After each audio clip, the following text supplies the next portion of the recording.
საღამომშვიდობის ეს გადაცემა 360 გრადუსია, მე მისი წამყვანი ემა ტუხიაშვილი. სანქციები და კიდევ უფრო მეტი. ასეთია ევროპარლამენტის საგარეო ურთიერთობების კომიტეტის მორიგი ანგარიშის პათოსი, რომელიც რამდენიმე ძირითად მოთხოვნას ეფუძნება. ქართული ოცნების წინააღმდეგ სანქციების დაწესებას, ახალი დემოკრატიული არჩევნების ჩატარებას, პოლიტიკური ნიშნით დაკავებული ადამიანების გათავისუფლებასა და ევროკავშირის მხარდაჭერის გადახედვას. დოკუმენტის ადრესატი ევროკომისია და ევროკავშირის წევრი ქვეყნები არიან, რომლისგანაც რეზოლუციის მხარდამჭერები ერთიან პოზიციას ითხოვენ. ქართული ოცნების ხელისუფლების არაღიარებას და ეს არის სწორედ, ასე ვთქვათ, რაც არის ძირითადი მოთხოვნა სწორედ აი ამ რეზოლუციის. თავად ქართული ოცნებისთვის ამ რეზოლუციასაც, ისევე როგორც მანამდე მიღებულ სხვა დანარჩენს, ჩალის ფასი აქვს, რომლის უკანაც ფინანსური ინტერესები და პოლიტიკური კორუფცია იმზირება. ოპოზიცია კი მართალია რეზოლუციის შინაარსითაც კმაყოფილია და მისი აბსოლუტური მხარდაჭერითაც, თუმცა ევროპისგან უფრო მეტ სიმკაცრეს ითხოვს, რამაც ქართულ ოცნებას უკან დახევა უნდა.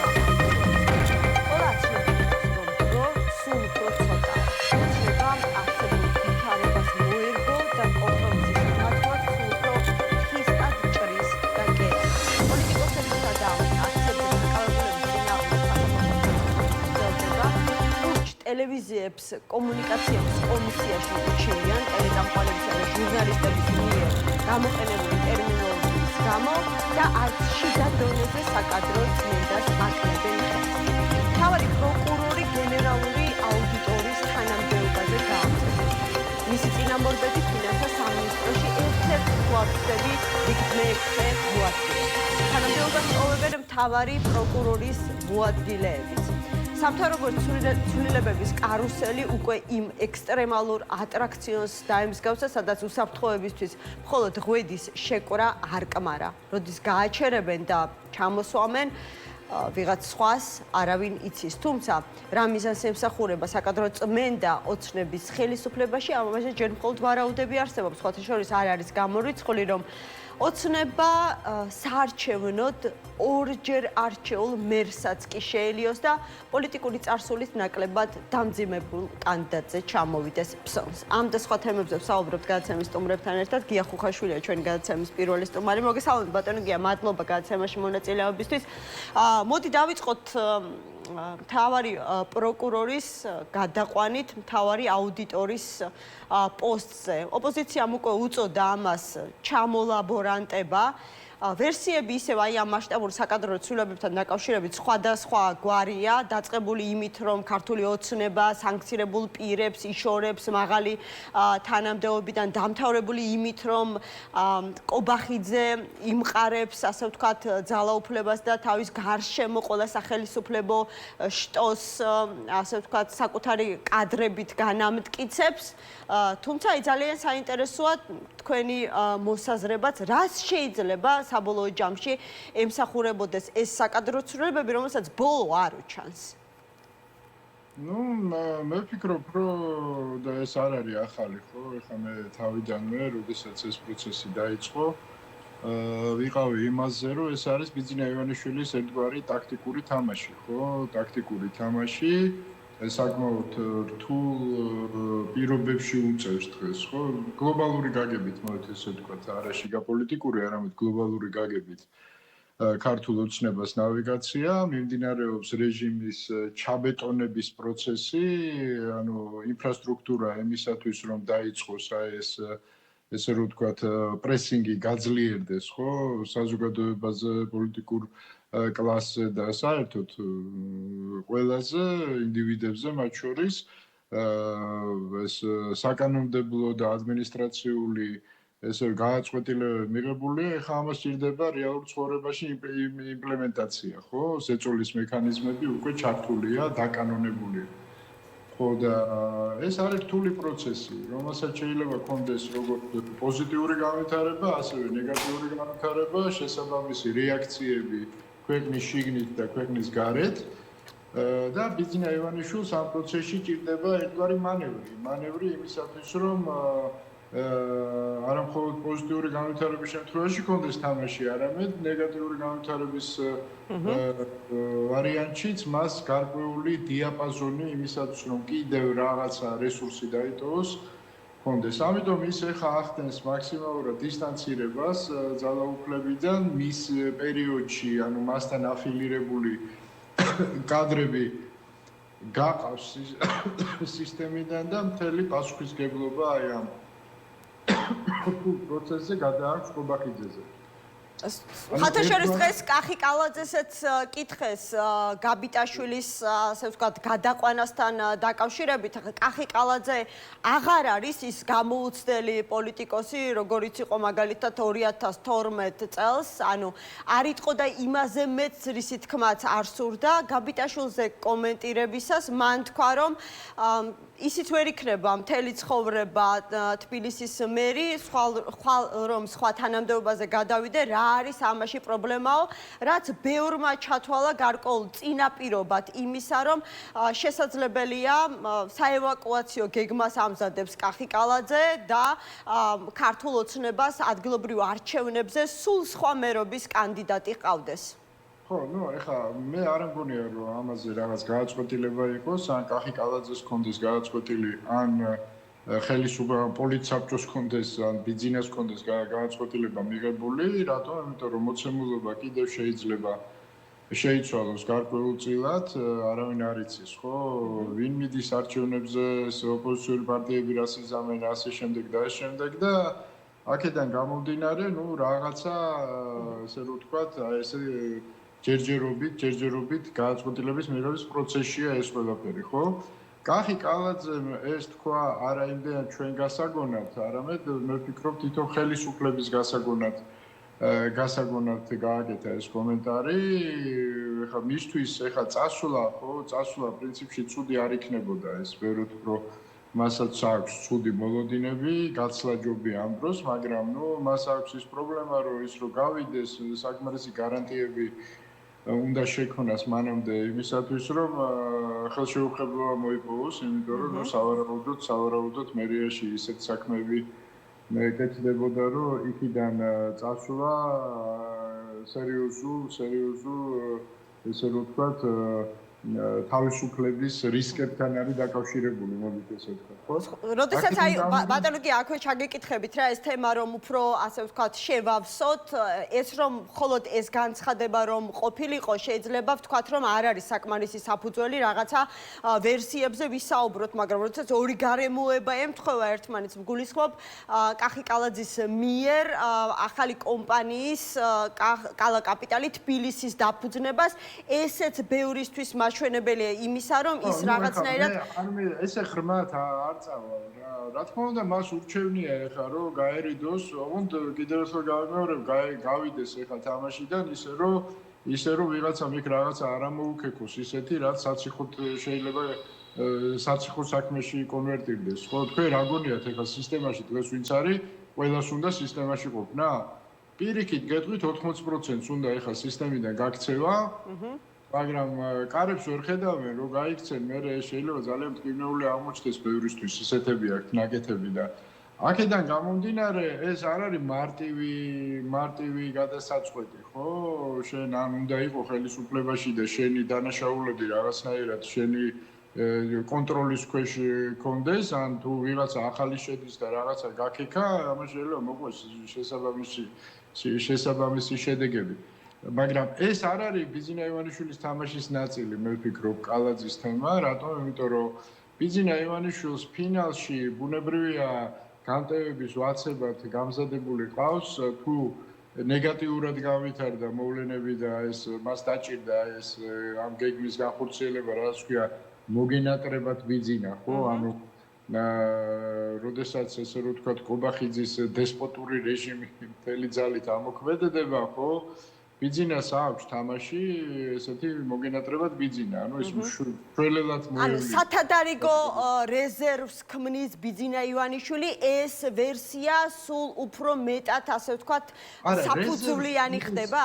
რა არის ისეთ რეზერვს ქმნის, ეხლა ეს არის თქვენ მეორე პლანის თემაზე გადადიხართ. მთავარი არის ის, რომ ის იშორებს პასუხისგებლობას. მასთან აფილირებული ადამიანები მისი ხელისუფლების, ესე რომ ვთქვათ, პერიოდში მას გაყავს თამაში. ეხლა ამათ რეზერვში სვავს, იმაზე სვავს. ეს მეორე ხარისხოვანი. არა, თქვენ თავად თქვით, რომ უსაფრთხოების გარანტიები ჭირდება ყველასო, მათ შორის ბიძინა ივანიშვილსაც. ერთია პასუხისმგებლობა. ეს ხო არ არის, რომ ესენი რეზერვში გაიყვანოს, ეგ თამდევი პროცესია. ივანიშვილის უსაფრთხოების ბალიში რა არის თქვა, ამას ვკითხულობ, ანუ ჩემი წარმოდგენი რაც არის, რა ვიცი, მე გითხრა, მე მგონი ნორმალური პასუხისმგებლობის ჩამოშორება? პასუხისმგებლობიდან გასვლა? პასუხისმგებლობიდან გასვლა, იმიტომ რომ მას ჰქონდეს მანევრი, როგორც ნეგატიური განვითარების შემთხვევაში, თუ კობახიძე იქნება წარუმატებელი და დიდ კრიზისში გადაიჩეხება ქვეყანა, ამ შემთხვევაში ჰქონდეს თამაში და თუ პოზიტიური შედეგი მოიტანა, ნუ ბენეფიციარი ისევ ბიძინა იქნება, გასაგებია, იმიტომ რომ სისტემა ბიძინაზეა დაშენებული და ეხა კობახიძეს რამდენი ძალაუფლე, რამდენადაც არ უნდა დაუგრძელოს საბელი საბოლოო ჯამში ბენეფიციარი ეხა ძალაუფლების სიკეთის მაინც ბიძინა. ბიძინას გარეშე კობახიძე არ არაობაა, ეს ყველას კარგად ესმის, ხო? მაგრამ ის ახდენს დისტანცირებას, რომ საჭირო მომენტში ესე რომ ვთქვათ, განტევების ვაცად თუ ნეგატიური განვითარების შემთხვევაში ჩარეცხოს კობახიძე და მიაყოლოს კალაძე, თუ იქნება ისევ, ეს ორი განტევების ვაცი ყავს მას გამზდებული. ჩემ მოსაზრებას ვამბობ, მეც არაფერს, ხო? ნეგატიური განვითარების შემთხვევაში, პოზიტიური განვითარების შემთხვევაშიც კობახიძე დაბუყულია, იმიტომ რომ ბუნებრივია ბიძინა წარმატებასაც ვერ იტანს, ხო, თავის კარზე ძალიან დაწინაურებასაც და პიკზე წასული არაერთი პრემიერი გვინახავს თავის კარიერის პიკზე. ასე რომ კობახიძე ყველა ვარიანტში განწირულია. ის წარმატებული იქნება ამ გზაზე თუ წარუმატებელი, მას გრძელი პერსპექტივა არ აქვს, ეს ცხადია. კალაძის ამბავი შედარებით ღიაა, მაგრამ ეს ცალკე кейსია, კალაძის кейსი არის ცალკე кейსი. ბევრი მიზეზის გამო. ასე რომ ეს არის მთლიანობაში არის ბიძინას ტაქტიკური თამაშები, კონკრეტული გადაადგილებებს განხილვას ალბათ აზრი არ აქვს, იმიტომ რომ ეს არის ერთგვარი სისტემური პროცესი, ხო და ეხლა პიროვნული რაღაც პოლიტიკური ან პროფესიული კაპიტალის მქონე ადამიანები სისტემაში საერთოდ არიან, ყველა პაიკია, ხო? ბიძინას ჭადრაკის დაფა კი არ გაშლილი, მაგრამ მის ჭადრაკის დაფაზე ყველა ფიგურა პაიკია, ერთი მეფეა და გარშემო ყველა პაიკები არიან. ესე აქვს სისტემა მოწყობილი. და ამ პაიკებს მე ზოგს დაარქმევს იმას, რა ქვია, ლაზიერს, ზოგს დაარქმევს იმას, მე ამ ლაზიერს შეწირავს ლაზიერი და ვიღაც პაიკს გაიყვანს იმაში, რა ქვია, ლაზიერად და ეს არის ბიძინას თამაში, მაგრამ რეალურად ყველა პაიკია იქ, ხო? მათ შორის ნუ გამსვლელი პაიკებიც ყავს ხოლმე, მაგრამ კი ბატონო, თუმცა კი თქვენ თქვით რომ ჯერ რეალურად გადაწყვეტილი არაფერი არ არის ადგილობრივ არჩევნებთან დაკავშირებით, თუმცა ეს არ გამორიცხავს იმას, რომ მსჯელობა არ მიდიოდეს ამ თემაზე ქართულ ოცნებაში. რა თქმა უნდა, ეხლა იქ სხვა ჯგუფებში ეხლა რა თქმა უნდა მსჯელობენ რაღაცებს, ლაპარაკობენ რაღაცებს, ითვლიან, ხო? ვერსიებიც ვრცელდება იმასთან დაკავშირებით, რომ შესაძლებელია სულაც არ იყოს მესამე ვადით წარდგენილი კახი კალაძე თბილისის მერად და ქართულმა ოცნებამ საზოგადოებას წარმოუდგინოს უფრო, ასე ვთქვათ, გასაგებია, მაგრამ შეუბრალავი პოლიტიკური ბექგრაუნდის მქონე ადამიანი. კი, მაგრამ ჩვენ რა ვქნათ ეხლა იქ შიგნით ვირაზე ჭორავობს, ჩვენ იმაზე ვიჭორავთ ეხლა. ეს ხომ ეს გადაწყვეტილება არ არის მიღებული, ჩემი აზრით. გადაწყვეტილება არ არის და გადაწყვეტილება თუ არ არის, ჩვენ რაზე ვლაპარაკობთ? ჩვენ ლაპარაკობთ იგივე ევროპარლამენტის რეზოლუციაზე, უფრო სწორად კი იმ პრეს-რელიზზე, რომელიც განმარტების სახით ახლავს ამ რეზოლუციას, სადაც პირდაპირ თეთრზე შავით წერია, რომ ადგილობრივი არჩევნები საქართველოს დემოკრატიისა და პოლიტიკური პლურალიზმის მდგრადობის კიდევ ერთი ტესტია და აქ არის მოწოდება ევროპარლამენტარებისა ოპოზიციის მისამართით, რომ გამოიყენოს ეს შესაძლებლობა. ხა როგორც ხდება ხოლმე საქართველოში ყველამ სათავისოდ გაიგო. ჩვენ მოჭერით ნახევრად თქვით, ხო? რა მნიშვნელოვანია რომ გამოიყენონ ეს შესაძლებლობა თუ თამაშის წესები შეიცვალა. რა თქმა უნდა, კი, რა თქმა უნდა. არა, ამას მნიშვნელობა აქვს ეს აუცილებლად უნდა ითქვას, იმიტომ რომ ამას რო არ ამბობთ, უცხო კონტექსტი გამოდის რა. ხო და აქედან გამომდინარე კი ბატონო, მეც ვიზიარებ ამ აზრს, ხო? მე ხა კი ბატონო, კარგია ეს დისიდენტური პოლიტიკის წარმოება, ეს მორალურ პედესტალზე დგომით, რომ არ მივიღოთ ადგილობრივ არჩევნებში მონაწილეობა, იმიტომ რომ ამას აზრი არ აქვს. გასაგებია, შეიძლება პატივსაცემიც იყოს, მაგრამ პოლიტიკური პრაგმატიკის თვალსაზრისით, კი ბატონო, შენ თავაზობ მე, რომ არ მივიღოთ მონაწილეობა არჩევნებში, ხო და არჩევნებში, მაგრამ ალტერნატივას რას ვთავაზობთ? აი ალტერნატივა რა, არ მივიღეთ მონაწილეობა, კი ბატონო, ბიძინა. სრული ბოიკოტი. ასეთია პასუხი იმ პარტიების, რომლებიც კატეგორიულად გამორიცხავენ ადგილობრივ არჩევნებში მონაწილეობას. კი ბატონო, როგორც პოზიცია, აი დისიდენტის პოზიციიდან მესმის. მაგრამ პრაქტიკული პოლიტიკის თვალსაზრისით, კი ბატონო, არ მივიღე, მაგრამ ალტერნატიული გეგმა რა გაქვს? აი როგორ ცვლი ხელისუფლებას მაშინ, ხო? თუ საუბარია იმაზე, რომ არასაარჩევნო გზით შეიცვალოს ხელისუფლება, არასაარჩევნო გზით ხელისუფლებას ცვლილება სჭირდება რესურსები. ჩვენ ამაზე არაერთხელ გვისაუბრია. ეს არის გარკვეული სინერგია საგარეო ფაქტორების და საშინაო ფაქტორების.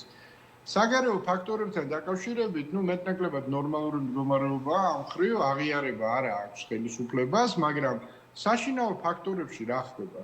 აი იგივე ის ადამიანები, ის ოპოზიცია, რომელიც ამბობს, რომ არ მიიღოთ არჩევნებში მონაწილეობა. კი ბატონო, მაგრამ რა ძალა, აი რა რესურსი აქვს იმისა, რომ ხელისუფლება შეცვალონ არასაარჩევნო გზით. აღმოჩნდება, რომ არა აქვს ეს რესურსი. არა აქვს ეს რესურსი, იმიტომ რომ არასაარჩევნო გზით ხელისუფლება იცვლება იმ შემთხვევაში, ანუ რევოლუციური გზით, ეგრეთ წოდებული, როდესაც დაახლოებით მოსახლეობის 80% არის ხელისუფლების წინააღმდეგ. და რაც თავარია ამ 80%-ს ყავს ლიდერი პოლიტიკური კლასის სახით, რომელიც უზრუნველყოფს აი ამ ესე რომ ხალხს უბრუნებს ძალაუფლებას და ხალხი პირდაპირ დემოკრატიული წესით უშვებს ხელისუფალს სახში. არ არის ეს მოცემულობა. დღეს იგივეა განაწილება, როგორც იყო ხო 60-40-ზე. ხელისუფლებამ ძალიან კარგად ამუშავა თავისი პროპაგანდა, ძალიან ბევრი ადამიანს გამოურეცხა ტვინი, შეიძლება არა აქვს ნდობა მაღალი, მაგრამ 40% თავისი აქვს. და ეს 40% ძალაუფლების სტაბილურობისთვის სავსებით საკმარისია. და ოპოზიცია თუ ალტერნატიულ გზას ირჩევს, არასაარჩევნო გზას, მაშინ უნდა ადგეს და გააჩინოს ეს ბმა, მოახდინოს კაპიტალიზაცია, აი ამ ესე რომ ვთქვათ, საპროტესტო რესურსის და წაართვას აი ეს მხარდაჭერა ხელისუფლებას, აი დაიყვანოს 20%-ზე. ამ შემთხვევაში შესაძლებელია. მაგრამ აკეთებს ოპოზიცია აი ამისთვის რამეს, არაფერს არ აკეთებს. ისინი უბრალოდ იქცენ კომენტატორებად. კომენტირებას ახდენს, ძალიან სწორ რაღაცებს ლაპარაკობენ, მე კი არ ვაკრიტიკებ, ეხლა რამეს არასწორს ამბობენ, არ ვამბობ. მაგრამ კომენტატორ პოლიტიკოსი, სატირო პოლიტიკოსი ჩვენ გვინდა ის რომ იმოქმედოს, ულიდეროს, ხო, როდესაც არსებობს საპროტესტო არმია სჭირდება სარდალი. სარდალი ვინ უნდა იყოს? უნდა იყოს პოლიტიკოსი და პოლიტიკოსები რას ამბობენ? ჩვენ ვართ ჩვეულებრივი ერთი რიგითი ჯარისკაცები. აი, ჩვენ მიხარით, არმია რომ ომში მიდის. აი, ომში მიდის არმია. და გენერალი წინ მიუძღვება, რა თქმა უნდა, გენერალი ამბობს, რომ გენერალს რო ეუბნებიან, აბა საიდან შეუტიოთ, მარცხენა ფლანგიდან, მარჯვენა ფლანგიდან, ცენტრიდან, აბა ჯერვინ, მერევინ, სამხედრო გეგმა და სტრატეგია ქვია ამ ყველაფერს, ხო? გენერალი პასუხობს, რომ მე ნუ მეკითხებით, მე ვარ ერთი რიგითი ჯარისკაცი, აი აბსურდი არა, როდესაც გენერალი ამაყობს იმით, რომ მე ჯარისკაცი ვარ, მე რატომ მეკითხებით? ხო, მაგრამ ახლა თუ გვისმენენ ოპოზიციის იმ ფლანგიდან, ვინც აპირებს გამოიყენოს აი ეს ადგილობრივი არჩევნები, როგორც ერთ-ერთი, ასე ვთქვათ, პოლიტიკური ბრძოლის მოედანი და სწორედ აი ამ ტერმინოლოგიას ხმარობენ ხოლმე, ისინი იტყვიან, რომ ჩვენ გვაქვს ჩვენი გეგმა და სტრატეგია. მეტიც ჩვენ მოვუწოდებთ კოლეგა ოპოზიციონერებს, რომ მოდი ვიმსჯელოთ, რომ ერთობლივი ძალებით, ერთიანი კანდიდატით დავუსპირისპირდეთ ქართულ ოცნებას და თბილისი მაინც წავართვათ. მეც ვამბობ ძალიან მარტივ რაღაცას, ხო? რომ ეხა, როდესაც ისეაც მწირი რესურსები, ომი რა არის, ომი, პოლიტიკური ომი მათ შორის არის რესურსების ბრძოლა, ხო? ეს რესურსები მნიშვნელოვანია. რესურსები მე ფული არ მაქვს მარტო მხედველობაში, ხო? ყველანაირი რესურსი. ხო და აქ ეხა ხელისუფლებას აქვს აშკარა უპირატესობა. საგარეო ფაქტორზე არ ვამბობ, იქ აგებენ, მაგრამ თუ სინერგია არ იქნება, შიგა პოლიტიკური ფაქტორი არ გაძლიერდა, რესურსებით გიგებს, ხო? შესაბამისად, ან ეს რესურსები უნდა მოიპოვო ადეკვატური, ან უნდა წახვიდე ეტაპობრივად. ანუ მთლიანად თუ ძალაუფლებას ვერ ართმევ, ცოტა მაინც უნდა წაართვა რაღაცა, ხო? აქედან გამომდინარე, მე ვიხრები იქითკენ, რომ ადგილობრივ არჩევნებში მოხდეს მონაწილეობა მიიღოს ოპოზიციამ. კი ბატონო, თუნდაც ეს არ არის არაფრის ლეგიტიმაცია ხელისუფლების ამაზე, ამ ლეგიტიმაციით ხო წაიღეს twin-ი რა, ლეგიტიმაციაზე და არალეგიტიმაციაზე ლაპარაკით, ხო? ვიზახეთ არალეგიტიმურია, მაგრამ კი არიან ხელისუფლებაში რა. ხო და აქედან და ეხლა თუ რაღაცა მაინც წაართვი და არის ეხლა საქართველოში დიდი ქალაქები, არის რეგიონები, სადაც ხელისუფლება სუსტი პოზიცია აქვს. ვეკაი ადამიანო თუ ნაციონალური მასშტაბით ვერა, რაღაცა მაინც გამოგლიჯეთ ხელიდან. და ამას დავარქვათ პირველი ეტაპი ხელისუფლების ცვლილების. აი რაღაცას რო გამოგლიჯავ და ინსტიტუციური საყრდენები რო გაგიჩნდება, მერე შეიძლება უფრო დიდზეც კონდეს პრეტენზია ხალხშიც წმენა გაჩნდება რომ თურმე თქვენ მუდმივად ისინი ლუზერები კი არ ახალ და მუდმივად წაგებულები თურმე მოგება შეგიძლიათ. სხვათა შორის განიხილება. აბა ვაბაკუნოთ ფეხები და ვიყოთ. აბა ვაბაკუნოთ ფეხები? არა, ამას არ ვიზამ, იმას არ ვიზამ. კი ბატონო. ეგ უნდა ბიზნესაც რა, ეხა რა, სტერილური არჩევნები იქნება, არ იქნება სტერილური არჩევნები. რამდენი პარტია, კაი, ესენი ბოიკოტში წავლენ და რამდენი პარტია მიიღეს და კურსი არ ესინჯებათ, მაგრამ პარტიები ხო ქვიათ. 1-10-15 პარტია მიიღეს მონაწილეობას არჩევნებში. და შეიძლება იმდენად დაცლილები არიან რესურსებისგან, რომ თუ ეხა თამაშიდან დროებით, როგორც ვთვლიან, დროებით გავლენ, საერთოდ თამაში გარდარჩენ შეიძლება საბოლოო ჯამში. ამიტომ ყველაფერი ეს დასაწონია. კი, უსამართლოა, ძალიან მძიმე საყურებელია. გასაგებია რომ მორალურად ესე რომ ვთქვათ, სწორია რაღაც პოზიციები, მაგრამ ეხა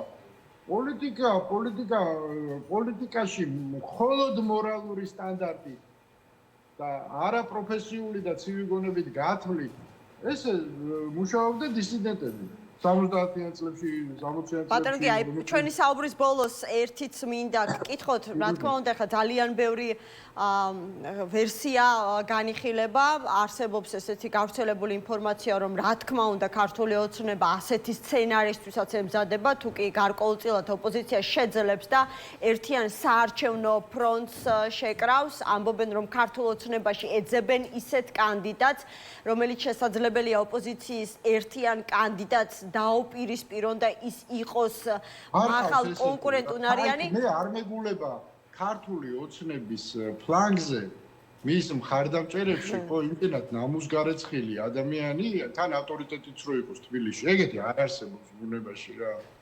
არ არსებობს ეგეთი და ეხა ვერ გავიგე დიმიტრი გელოვანიც არ მოაწერდა ამათ კანდიდატობაზე ხელს, ხო? ხო და საიდან უნდა ამოქებდეს. კარგი, მაშინ გავბედავ და დავასახელებ ერთ-ერთ კანდიდატურას, რომელიც სულ უფრო ხშირად სახელდება ბოლო პერიოდში, ამბობენ, რომ შეიძლება ეს იყოს ზაზა ფაჩულია.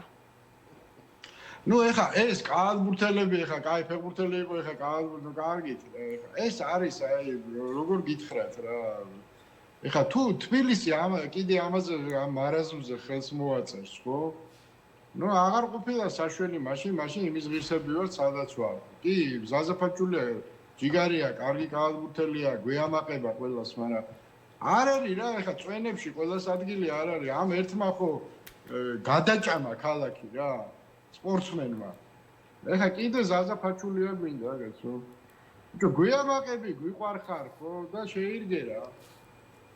აზაფაჩულია. მადლობა გია ხუხაშვილს, პოლიტოლოგი იყო ჩვენი გადაცემის სტუმარი, ლევან ლორთქიფანიძე, კავკასიური სახლის თავმჯდომარე, პოლიტოლოგი ცოტნე კობერიძე, პოლიტიკოსი შემოგვიერთდა. მოგესალმებით ბატონებო, მადლობა გადაცემაში მონაწილეობისთვის. ლევან, მახსოვს აი ბოლო სტუმრობისას ჩემთან ეთერში თქვენ სწორედ ავითარებდით აი ამ ოპოზიციის მოქმედების სწორედ აი ამ სქემას, რომელიც მიგაჩნიათ, რომ შეიძლება იყოს გამარჯვების ფორმულა, ანუ მეტი შანსი გქონდეს ქართული ოცნებისთვის რამდენიმე ქალაქის, მათ შორის დედაქალაქის მოგებისა ადგილობრივ არჩევნებში და ამბობდით, რომ შესაძლებელია შეთანხმება ოპოზიციის ან მისი მნიშვნელოვანი ნაწილის, თუნდაც ესეთი საზოგადოებისთვის ძალიან მისაღები არა პოლიტიკური ფიგურის გარშემო. აი ამ ვერსიაზე, რომელიც მე ახლა ამ ეთერში გავაჟღერე და რადგან სულ უფრო ხშირად მუსირებს ეს ვერსია, ვინ შეიძლება წარადგინოს ქართულმა ოცნებამ მერობის კანდიდატად და დღეს აი ამ რაღაცნაირად ვერსიის განმტკიცებას ხელი შეუძლო კახიკალაძის განცხადება მიმსთავობაზე, რომ აი შესაძლებელია ისიც აღარ იყოს ხვალ თბილისის მერი და რაღაცა სხვა თანამდებობაზე გადავიდეს, ან შესაძლებელია საერთოდ აღარ იყოს პოლიტიკაში. შეძლებს ოპოზიცია ისეთი ადამიანი იპოვოს, ვინც სათანადო კონკურენციას გაუწევს აი ასეთ მაღალ რეიტინგულ, მაღალი ნდობით, მაღალი ავტორიტეტით გამსჭვალულ ადამიანებს, როგორც მათ შორის ჩემს მიერ დასახელებული ზაზაფაჩულია. მოგესალმებით. მე ნებისმიერ ვერსიას, რომელზეც საუბრობ ხოლმე, წინ წაუძღვარებ ხოლმე წინაპირობებს. ასე რომ არჩევნებში უნდა მიიღოს ოპოზიცია მონაწილეობა თუ არ უნდა მიიღოს მონაწილეობა, ეს მე არ ვიცი ზუსტად, იმიტომ რომ ყველაფერი არის წინაპირობებზე დამოკიდებული. აი მაგალითად საერთო ტექნოკრატიული კანდიდატის შერჩევას შეძლებს ეს ოპოზიცია, არის საკმარისად კონსტრუქციული, ან საკმარისი იქნება მარტო აი ესეთი საერთო ტექნოკრატიული კანდიდატის შერჩევა გამარჯვებისთვის, სხვა რესურსები აქვს ამ ოპოზიციას, რა ტიპის ბრძოლისთვის არის საქმე. ანუ უფრო მეტი შეკითხვაა დღეს ჩვენს ირგვლივ, ვიდრე პასუხი და ოპოზიციაშიც არ ჩანს, რომ ისინი მზად არიან მოლაპარაკებებისთვის, რაღაცების დათმობისთვის, საერთო სტრატეგიის შემუშავებისთვის და ასე შემდეგ. მეორეს მხრივ ჩნდება შეკითხვა, რომ თუ არჩევნებში არ იღებ მონაწილეობას, მაშინ რას აკეთებ? აი ამაზეც პასუხი ოპოზიციაც არ აქვს, ხო?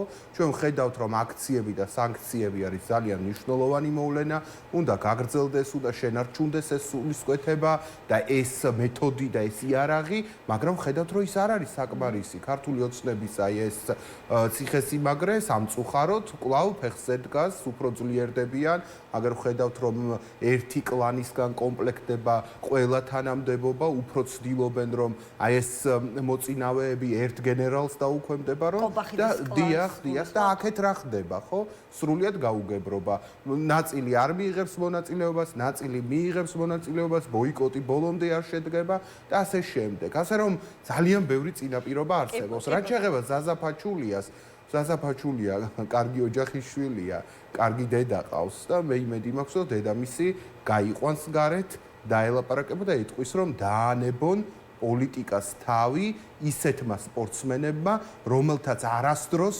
პოლიტიკურ კონფლიქტში არ მიუღიათ მონაწილეობა, პოლიტიკური ღირებულებები არ დაუსვიათ, რომელიმე ტენდენციას ამ საზოგადოებაში არ წარმოადგენენ და მხოლოდ საკუთარი ბიზნესის დაკრიშვისთვის მოდიან, ასე ვთქვათ, საზოგადოებრივ ასპარეზზე და მე იმედი მაქვს, რომ ეს უძვირფასესი ადამიანი, უნიჭიერესი ადამიანი ზაზაფაჩულიას სახით უარს იტყვის იმაზე, რომ შევიდეს პოლიტიკაში და ქოლგა გახსნას თავისი ბიზნესის დასაცავად და დაეტევა თავის ძალიან მნიშვნელოვან და ბრწყინვალე კვარცხლბეკზე, რომელიც კიდევ ერთხელ დავაზუსტებ, რომ ეს რა თქმა უნდა არის მხოლოდ გავრცელებული ინფორმაცია, რომელიც მუსირებს, შესაძლებელია ეს ინფორმაცია გარკვეულწილად მოამწიფა იმანაც, რომ ვიცით, რომ წმინდა გიორგის ორდენზე არის, ხო, ისიც კალაძესთან და ხვიჩა კვარაცხელიასთან ერთად წარდგენილი, არ ვიცი, შეიძლება ამანაც გაამძაფრა, ასე ვთქვათ, საუბრები ამ თემაზე.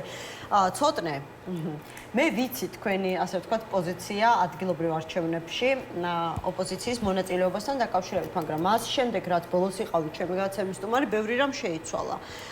ლელომ ღიად დაიწყო საუბარი სქემაზე, რომლის თანახმადაც ერთიანი ფრონტის და ერთიან კანდიდატზე შეთანხმების შემთხვევაში ძალიან დიდი შანსი არსებობს ქართული ოცნებისთვის თბილისის წართმევის, ხომ? ანუ თბილისში ადგილობრივი ხელისუფლების წართმევისა და ოპოზიციის ხელში გადასვლის. აი ცოტა ბოლოდან დავიწყებდი თქვენთან საუბარს. თქვენ როგორ ფიქრობთ, შეუძლია ოპოზიციას დღეს შეთანხმება ერთიან კანდიდატზე? გამორიცხულია ჩემი აზრით. რატომ? შეუძლებელია. არ არსებული არის. ჩვენ გქონდა არჩევნები, რომელთა ემართებაშიც იყო განსტარო სარეფერენდუმო არჩევნებია და ჯერ კიდევ სიების შეტანის ბოლო კვირასაც უყურებთ პრეზიდენტის სასახლეში რაღაც შეთანხმება იქნებოდა თუ არა ორი კონკრეტული სუბიექტის და კარგად ვერც კი გავიგეთ, რატო ვერ მოხდა. ეგ გამოცდილებები რომ აქვს, რომ ვუყურებ და რო ვიცი რა ხდება, რო არ მჯერა მაგის იქ ხა იყო საუბარი პირად პოლიტიკურ ამბიციებზე. აქ ერთ-ერთ ვერსიად განიხილება, რომ შესაძლებელია იყოს ასე ვთქვათ, ყველასთვის მისაღები, პოლიტიკური ადამიანი საუბრობენ, რომ შესაძლებელია სალომე ზურაბიშვილი, პაატა ბურჭულაძე, აი თუნდაც სალომე ზურაბიშვილი, პაატა ბურჭულაძის სასარგებლოდ შეუძლია შეთანხმდეს ოპოზიცია? არ მგონია და როდ შევთანხმდე სასევთ არ გონია მოგების ფორმულა. მე არ მგონია რომ თქვენ მიერ დასახელებული რომელიმე კანდიდატს გქონდეს რესურსი, ანუ ისეთი კანდიდატი, რასაც ჩვენ ვამბობთ, რომ რაღაცნაირად უნაკლო, კარგი პოლიტიკური ალღოთი, რაღაცა დიდი სანდოობით და ასე შემდგომ ამ პროცესიდან გამომდინარე მე ხო თქვენ ჩამოსვლი არც ერთი არ მგონია რომ მაგის იმედზე იყო რომ იმ სიტუაციაში როცა კამპანია არის ჩატარებული ამის უკვე 10 თვეა რომ ამ ქვეყანაში არჩევნებს აზრია რა ამის კამპანია მიმდინარეობდა ამ კამპანიის მერე ეხლა ამ 3 თვე ნახევარში რამე მოხერხდეს დღეს პროდიუსერმა ზურაბიშვილთან დაკავშირებით არ დავივიწყოთ რა არს ამბობთ შეგეკამათებოდით იმიტომ რომ თუ კი ვინმეს მიმართ აქვს დღეს აქციებს მიმღებლობა და თუ კი ვინმეს ქონდა დღეს შესაძლებლობა აქციებზე სიტყვის უფლებით ესარგებლა, სწორედ სალომე ზურაბიშვილი იყო. ხო, მაგრამ სიტყვის უფლებით სარგებლობის უფლება ხო არ ნიშნავს, რომ ის იქნება იმ დონის მაკონსოლიდირებელი, რომ ამ თანამდებობას შეძლებს. ჯერ იმიტომ, რომ აგერ მის პლატფორმაში არ არის ხო კონსოლიდაცია და არიან პარტიები, რომელთა მონაწილეობას არ ღებულობენ და მის და მიკრიტიკულობა იმ ხელა არის. ბევრ პარტიებს შორის რომ ამარა დარჩაო, ჩვენს იმედად დარჩაო სალომე ზურაბიშვილი ამ წინააღმდეგობის ჩემი აზრით არ იქნება. მეორეს მხრივ რაც არ უნდა იყოს სალომე ზურაბიშვილს აქვს რაღაც ნათქვამი რომ მონაწილეობას არ განიხილავს და არ მიიღებს. ეხლა თვითონ შეიცვალოს პროფილი, ეს პოლიტიკურ ფასად დაუჯდება და სხვა ყველაფერს თავი რომ გავანებოთ. დღეს პროდიუსერმა რომ დამირეკა ორმა პროდიუსერმა პირველი რაც კითხა თბილისში ხარ თუ არა დამითით მიხვდი რომ სხვა პოლიტიკოსებს რო რეკა ვიღაცა უკვე თბილისშიც კი არ არიან ზაფხულში ეხლა რომ იმ პოლიტიკური ძალების წარმომადგენლებს კი განგებარვა სახელებ ვინც ხვებს ამუნათებს იმის გამო რომ ისინი საუბრობენ შესაძლებლობაზე მიიღონ არჩევნებში მონაწილეობა ყველა რეგიონში არის გასული ხო და ამის ფონზე მართლა თბილისს მოგება თუ გინდა ჯერ არჩევნებს ვლაპარაკობთ ხო რა დროს ეს არის რა დროს ეს არის ხალხი საუბრობდა იმ დროს რა დროს ეს არის კი არა უკვე რა ვიცი ბუკლეტებით უნდა დადიოდე ამ ბეჭდილი პროკლამატებით და რა გინდა რა როგორ ეს გაგანიან საარჩევნო კამპანიაში უნდა იყო ეხლა ჩართული რომ შენ მოახერხო ადამიანს რომელსაც არჩევნებისადმი მთელი წელი უთხარ რომ შეუძლებელია აქ არჩევნებით რამე შეიცვალოს ის ადამიანი გადაარწმუნა და არჩევნებზე მოიყვანა მე მაგის იმედი დავკარგე დაახლოებით რამოდენიმე თვის წინ საერთო ჯამში როცა შენ გადიხარ საპარლამენტო ბოიკოტში და ამბობ რომ ხელისუფლება არ ყავს ეს საჭიროებს თავის ფასს რომ საომავლოდ ნებისმიერ ნაბიჯი გიწევს უარეს თქვა რომელმაც შენ დაგაზიანოს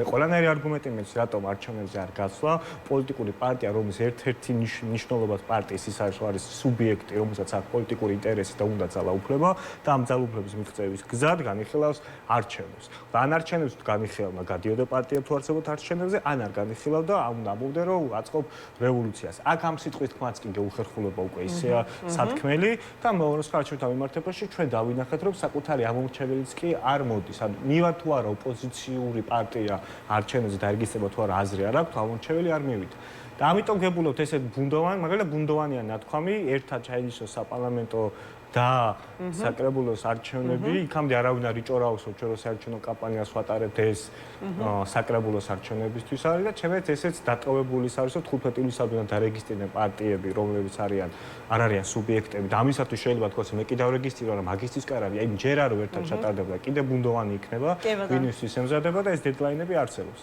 ანუ გარკვეული სიტუაცია არის, მაგრამ ანუ გარკვეული საარჩევნო კომპლექსი საჭიროა. მოდი ჟარგონს ვთქვათ, აი კიდეს პოლიტიკურმა პარტიებმა ასე გამოდის, ანუ თუ მიმდინარეობს რაღაცა ფარული საარჩევნო კამპანია. აი ამ პირობებში კიდევ გაქვთ რაიმე იმედი იმისა, რომ ოპოზიციას შეუძლია სათანადო კონკურენცია გაუწიოს აი ამ პოლიტიკურ ორთაბრძოლაში ადგილობრივ არჩევნებში ქართულ ოცნებას, რომელიც საკმაოდ ღიად არის ამ სამზადისში,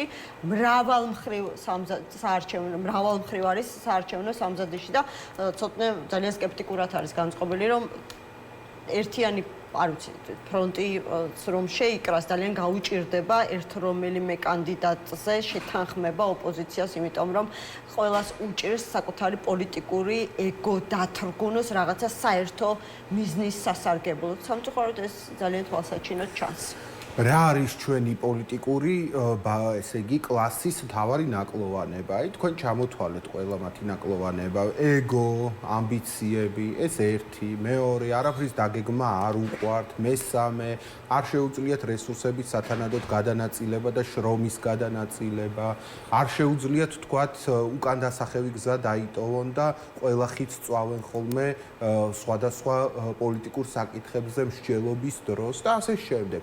თუ ეს პოლიტიკური კულტურა არ გამოსწორდა, თუ ეგო არ დაძლიეს, თუ რესურსები არ გადაანაწილეს, თუ რაღაცაზე არ შეთანხმდნენ, კომპრომისი არ წავიდნენ, ალტერნატივები არ განიხილებს, რა თქმა უნდა, არაფრის იმედი არ უნდა გქონდეს და ვერაფერს ვერ მიაღწევენ. ჩვენ ხო აქ საუბრობთ იმაზე, რა შესაძლებლობები არსებობს. დღეს სამწუხაროდ საქართველოს პოლიტიკური კლასისთვის და მათ შორის ანტი-სამთავრობოდ განწყობილი ჯგუფებისთვის არსებობს აი ისეთივე არჩევანი, როგორც ძველ ქართულ ზღაპრებში, რომ მარცხნივ წახვალ და დანაშჯაგარტყამენ გულში, მარჯვნივ წახვალ და ჩამოგახჩობენ. არჩევნებში წახვალ და უთანასწორო გარემოა, მოგიწევს უამრავი შენი თვისების შეცვლა, უამრავ დათმობაზე წასვლა, სხვანაირად ორგანიზება და მაინც შეიძლება შედეგს ვერ მიაღწიო და არჩევნებზე არ წახვალ და რა ალტერნატივა არსებობს, ხო? რევოლუციის მოხდენა სჭირდება მობილიზება ხალხის, დიდი მხარდაჭერა არ არის ეს ეხლა მე-18 საუკუნე და მე-17 საუკუნე რო პატარა ბუნტიდან დაიწყოს რაღაცა დიდი რევოლუციური ცვლილებები, ესე იგი თუ არჩევნებზე არ მიდიხარ, მაშინ რაღაც ალტერნატიული გეგმა უნდა გქონდეს. სიტყვა გეგმა მე მგონია რომ თქვენს აუდიტორიას უკვე შეძულდა, იმიტომ რომ წლებია თუ თვეებია ითხოვენ ადამიანები, რომ აი თქვათ არჩევნებზე არ მივდივართ. აქციები და სანქციები არ არის საკმარისი. მაშ რა კიდევ რას ვაკეთებ? რევოლუციის თავი არა გვაქვს და არც გვინდა, იმიტომ რომ რაღაც საშინელი გამოცდილებები გვაქვს, ხო, ჩვენ პუჩის და უბედურების. აი, მაშინ რას ვაკეთებთ, ხო?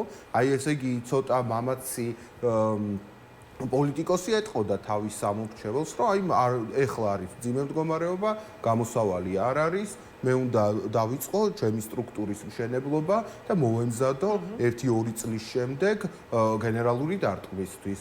ესე იგი დავიწყო მობილიზება ჩემი მხარდაჭერების, რაღაც თემები გამოვკვეთო, საკითხები გამოვკვეთო, ხო? ამას არ ეუბნებიან, ადამიანებს რაღაც გეგმას პირდებიან, რომელიც არ ჩანს. აქციები და სანქციები საკმარისი არ არის. არც არჩევნებში საერთო კანდიდატით გასვლა არ უნდათ და ბოლოს გამარჯვებული და ტრიუმფატორი გამოდის ბიძინა ივანიშვილი და ბედნიერია და ირაკლი კობახიძეს და მსგავს რაღაც ძალიან ძიმე ფიგურებს აძლევს მთელს ძალაუფლებას. ევროპარლამენტის უფრო სწორედ საგარეო კომიტეტის რეზოლუციას და ასე ვთქვათ თანმდევ ტექსტს მინდა ახლა დავუთმოთ, რომ ყველამ სათავისოდ გაიგო, ქართულმა ოცნებამ გაიგო, როგორც პირდაპირი მოწოდება ოპოზიციის მისამართით, რომ უნდა მიიღონ ადგილობრივ არჩევნებში მონაწილეობა. იმ პოლიტიკურმა ძალებმა, ვისაც ფაქტობრივად უკვე გადაწყვეტილი აქვს, რომ ადგილობრივ არჩევნებში მონაწილეობას მიიღებენ, ისინი ამბობენ, რომ იმედია აღარ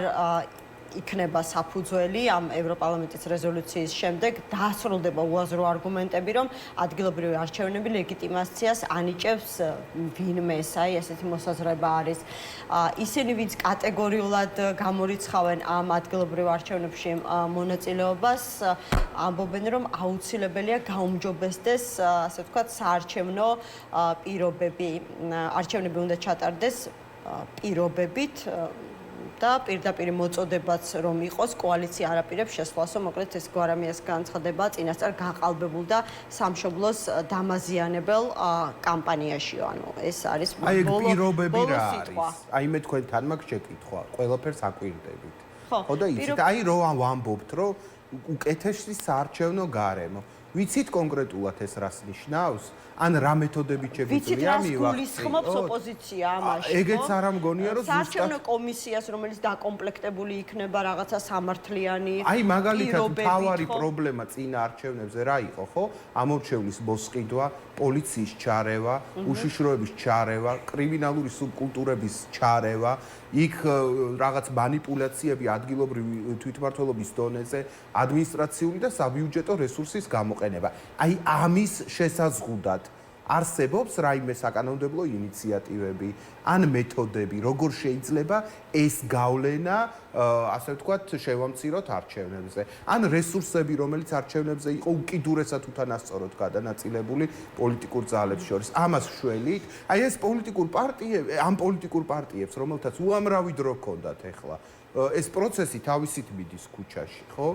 თავისით მიდის ეს სანქციებიც ქალბატონის სალომეს კოორდინირებით და ასე შემდეგ. ამ პოლიტიკურ პარტიებს უნდა გქონდეთ უკვე მზად მეთოდები, გზები, როგორ შეიძლება ჩვენ გქონდეს უკეთესი და ჯანსაღი გარემო, თორე ვაიდა დაინიშნო საპარლამენტო არჩევნები თვითმმართველობის არჩევნებთან ერთად, ხო?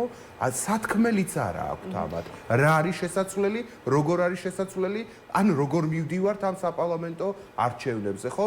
რა მეთოდებით, ან ვინ ნიშნავს მას? საერთოდ არაფერზე არ აქვს და კი ბატონო, ცოტნე თქვენთვის მინდოდა მეკითხა, თქვენ როგორ გაიგეთ ეს მოწოდება, იმიტომ რომ ყველა თავისი ინტერესების შესაბამისად აი ამ განცხადებას დაიხობს ხელზე.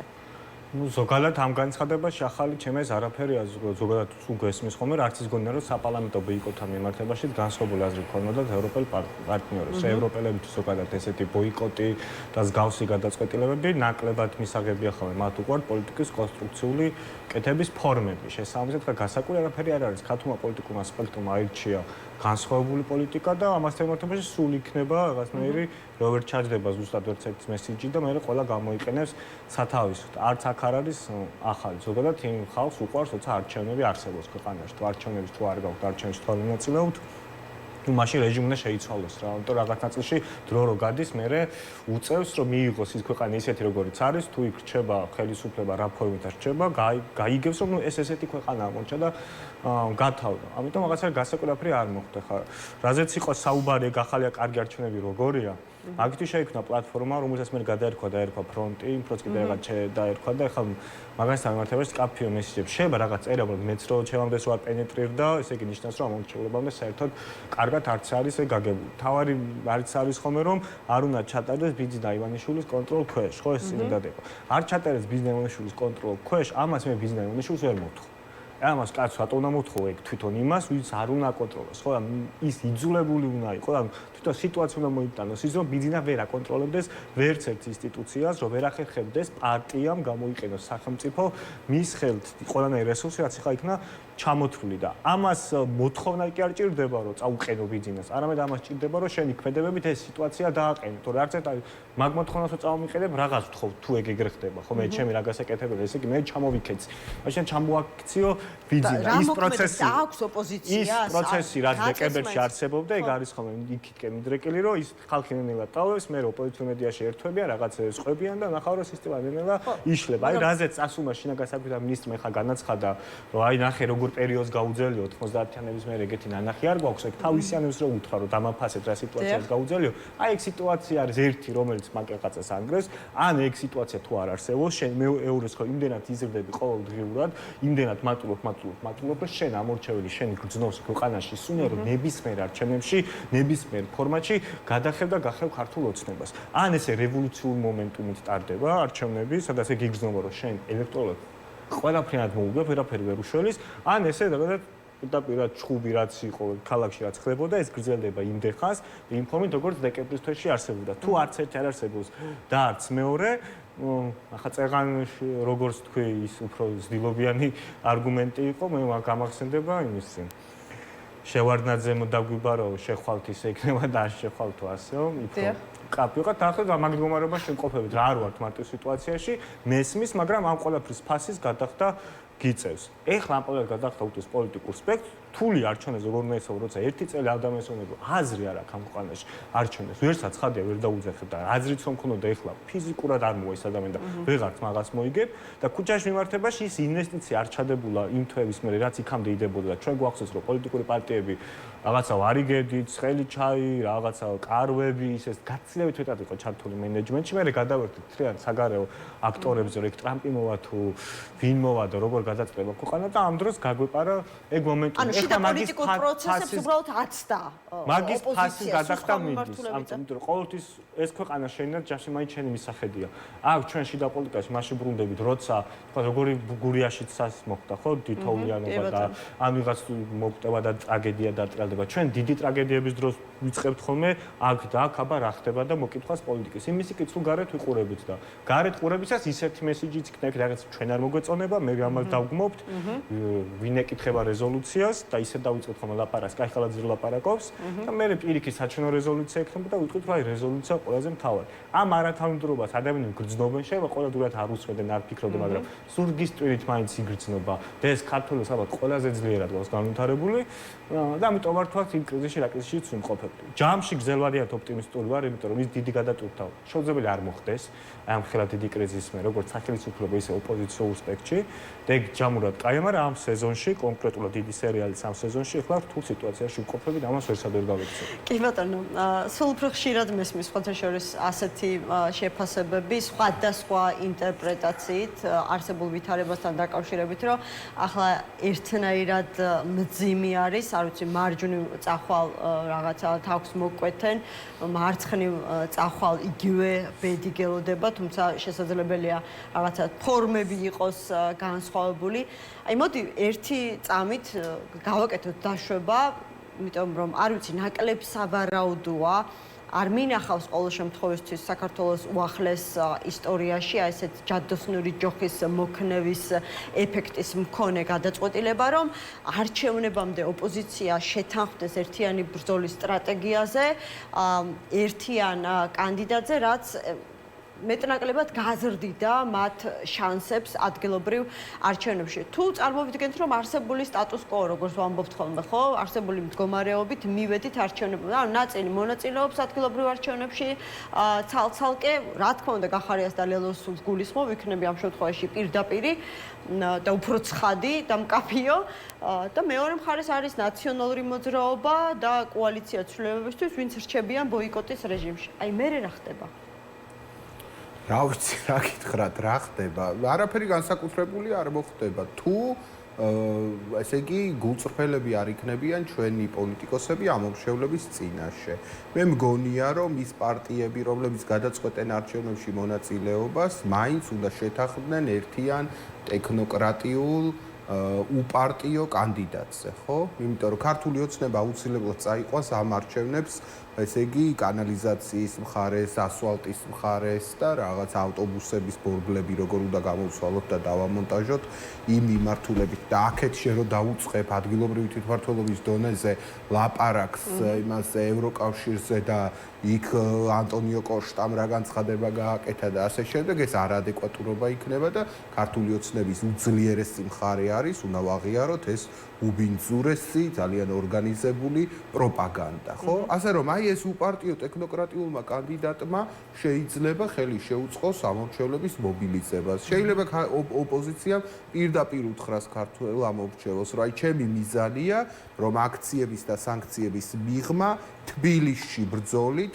ლეგიტიმაციის დამატებითი კრიზისი შეუქმნა ხელისუფლებას და უპარტიო ტექნოკრატიული კანდიდატი, რომ აი შეიძლება გკითხოთ ახლა აი ვინ შეიძლება იყოს ოპოზიციის მოძებნა ჭირდება, სახელი და გვარი ხო არ შეიძლება რომ პირდაპირ დავასახელოთ. მეც არ ვიცი, ახლა პირადად ვერ გეტყვით, ახლა არ მყავს მე ესეთი რჩეული, მაგრამ არსებობენ ხო? თქვენ ფიქრობთ, რომ სალომე ზურაბაშვილი და პაატა ბურჭულაძე ახლა ეს ორი ადამიანებიც არასერიოზულია პაატა ბურჭულაძის კანდიდატურად წამოყენებად, მას თავისი შლეიფი მოყვება და მეორეც ერთი ქალბატონ სალომეც თავისი ძალიან დიდი და სერიოზული ფუნქცია აქვს და ეხა მართლა კანალიზაციაზე და იმის რიმაზე არ უნდა ალაპარაკოთ. არანაკლები ფუნქცია და მიზანია ეხლა დედაქალაქის მოგება, რაც შეიძლება დიდი ბზარი იყოს დაუშვათ ხელისუფლების. მე არ მომსმენია ქალბატონ სალომესგან მონოლითურ წყობაში. თუ გამოთქვამს ამ მოსაზრება, შეიძლება მას ჰქონდეს არგუმენტები, რატომ ღირს მონაწილეობის მიღება, მაგრამ არ ამგონია.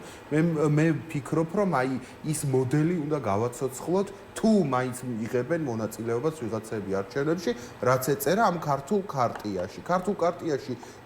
ქართული ქარტიის სულისკვეთება მთავარი რა იყო, რომ მოსახლეობის იმ ნაწილს, რომელსაც შეუძლია არჩევნების ბედის გადაწყვეტა, ეშინია, რომ გაცვეთილი პოლიტიკური ლიდერები, რომელთაც არაფერი სიკეთე ამ ქვეყნისთვის არ მოუტანიათ, მოვლენ ხელისუფლებაში. აი ეს არგუმენტი თუ გამოვტაცებთ ჩვენ ქართული ოცნების პროპაგანდას და ასპარეზზე შემოვიყვანთ აი ეს ტექნოკრატიულ ლიდერებს, კიდევ ერთხელ ვიმეორებ, თუ მივდივართ არჩევნებში იმ შემთხვევაში, შეიძლება ამან ესე იგი ხელი შეუწყოს იმ ამორჩევლების მობილიზებას, რომლებიც არჩევნების ბედს წყვეტენ ხოლმე. თავარი შეცდომა ეს არის, ეს წინას ეთერში თქვენთან სტუმრობის დროსაც ვთქვი, რომ ეხა ჯგუფ დაიტოვეს წევრებთან სალაპარაკო ოპოზიციას არაფერი არ აქვს, ხო?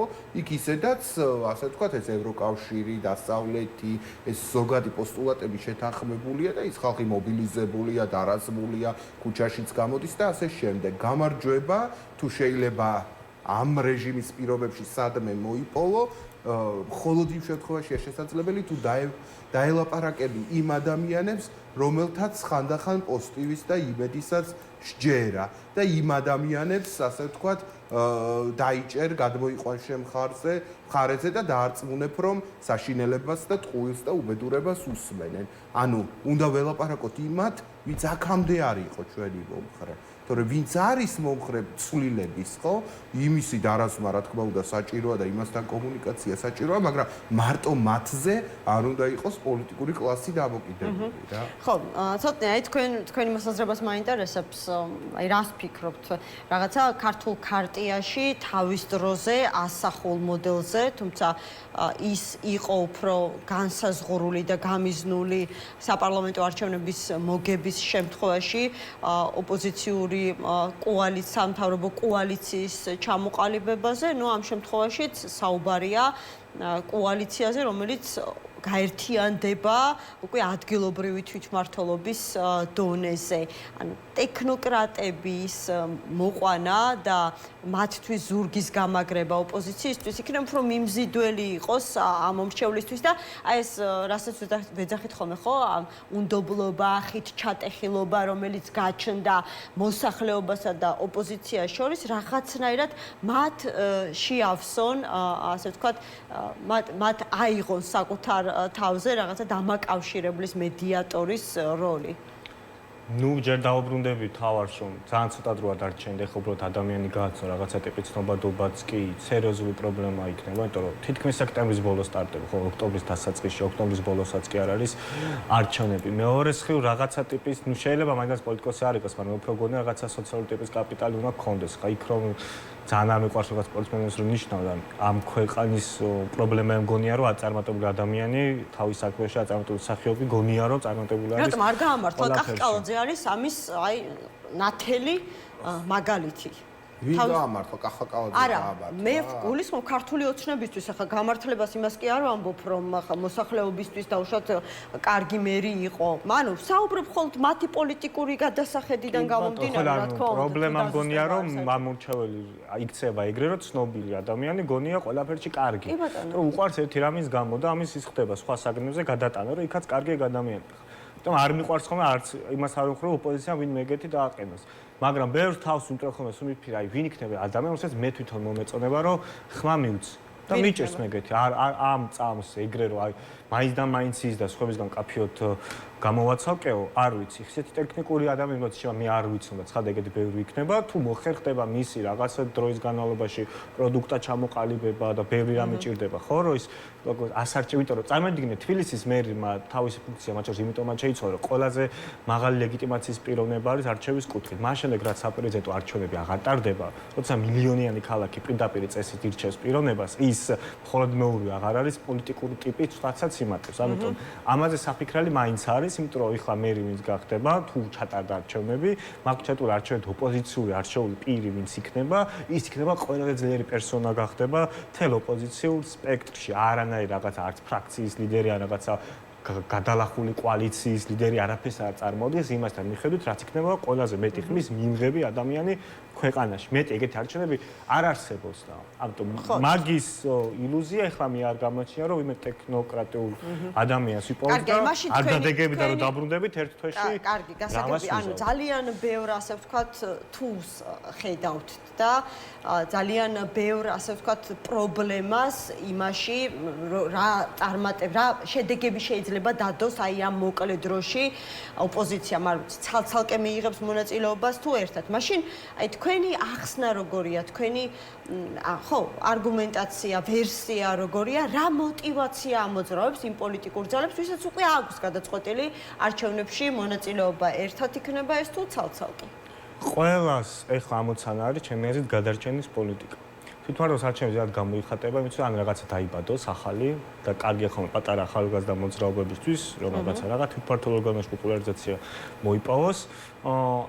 ეხლა არ არის ეგეთი კლასიკური არჩევნები, რომ პოლიტიკური შინაარსიედება და ეხლა გასვლა არ გასვლაში ის დიდი პარტიები, რომლებიც არიან და აქ პარტიული სტრუქტურები, მათთვის არის ის, რომ დავიტოვოთ თუ არა შანსი, რომ გადარჩე როგორც დიდი პარტია, რომელსაც აქვს ეს პარტიული სტრუქტურა. თუ დავთმო ეს მაგალითად ნიკამელი არ გასვლით ბევრს თმობს იმ ნაწილში, რომ მისი პერსონა პოლიტიკური ტიპი, მისი თავარი იარაღი ერთ-ერთი არის ეგ, რომ აქვს ეგ გაწყობილი რაღაცა სისტემა, რომელიც მათ შორის გამოყვანა ნაციონალური მოძრაობისგან და მისთვის იკარგება ეს ამხელა რაღაცა რესურსი, ხო?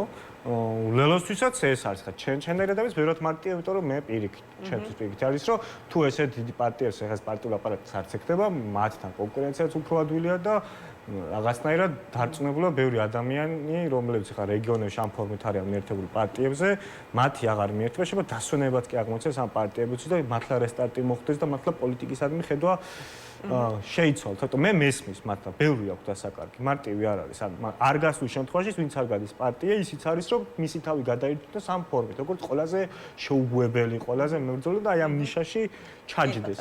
ამიტომაც გაერთიანება ვერ ხდება. ლევანსაც მინდა ვკითხო მოსაზრება ამ თემასთან დაკავშირებით, ახლა ნახეთ ეჭვიანობის გარკვეული ეტაპი, ურთიერთეჭვიანობის, ხო, ოპოზიციური პარტიების მხრიდან ერთმანეთზე, ну, მას შემდეგ რაც ფაქტობრივად დადასტურდა, რომ ნაწილი უკვე განიხილავს არჩევნებში მონაწილეობას, მეტიც აქვთ რეგიონული ტურნეები გამართული.